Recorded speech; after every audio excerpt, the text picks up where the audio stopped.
Si nous soutenons la Russie contre l'OTAN en Ukraine, nous sommes traités de pro-russes, à croire que le mot pro-russe est une insulte, d'accord? Et vous, si vous êtes pro-US, pro-sioniste, pro-Occident, pro-Macron, cette clique qui pille les matières premières, arrache des terres comme en Palestine, finance des rébellions dans des pays ou même soutient le Rwanda au Congo, acteur de la colonisation depuis des siècles, êtes-vous à l'aise? Vous combattez un pays tel que la Russie qui était votre meilleur partenaire commercial depuis pratiquement 20 ans. Mais oui, vos cerveaux sont formatés au point où vous refusez de voir la vérité en face. Ils veulent qu'on soit tous matrixés, qu'on accepte ce que les médias mainstream nous pompent au quotidien, de la manipulation à grande échelle. Ils veulent qu'on haïsse Poutine qui ne nous a pratiquement rien fait. En 60 ans de pseudo-indépendance, je n'ai pas vu une seule base militaire russe en Afrique. Mais j'ai vu pour les Français et les Américains. En passant, mesdames et messieurs, ce n'est pas le rouble qui sanctionne des pays ou des entreprises qui commercent avec d'autres qui n'aiment pas. Ça, c'est le dollar. Les États-Unis comptent plus de 900 bases militaires dans le monde. Ils ont passé leur temps à cogner les têtes des gens, diviser pour mieux piller. Donnez-moi une bonne raison d'être pro-Occident dans le conflit russo-ukrainien. Je vous écoute.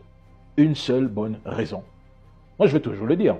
La Russie ne s'est pas développée en pillant ou en faisant la guerre à d'autres pays. Par contre, certains pays du bloc unipolaire l'ont fait depuis la nuit des temps. Ils ont élaboré des conférences pour nous imposer la voie à suivre.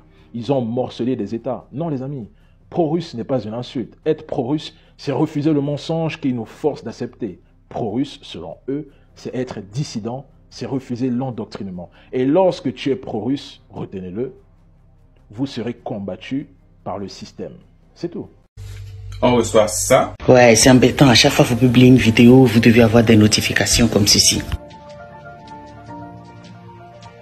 Je sais que je crie haut et fort que je suis contre les... Ça.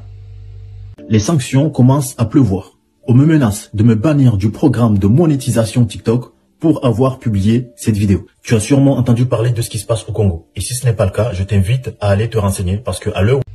Et ça encore. Ouais, t'as bien lu, hein. T'as très bien lu. Aujourd'hui, j'ai envie de dénoncer en fait cette inégalité qu'on reçoit sur les réseaux sociaux, surtout quand on est une femme et qu'on est noire. Le nombre de commentaires que je signale tous les jours et pour lesquels j'ai toujours une réponse en mode « Ah ben non, ça n'en fera pas les consignes communautaires ». Je me pose des questions de quelle communauté vous parlez parce que c'est quand même assez intriguant. Là, je pense qu'il n'y a pas plus clair. On sait très bien que c'est une originalité, donc le concepteur de ce mot-là, très original. Je pense que ça en est de trop pour le cercle africain. Liberté de communication, de partage et de connaissances. C'est la raison pour laquelle nous avons mis sur pied le réseau social africain Djiba World, disponible sur App Store et Play Store.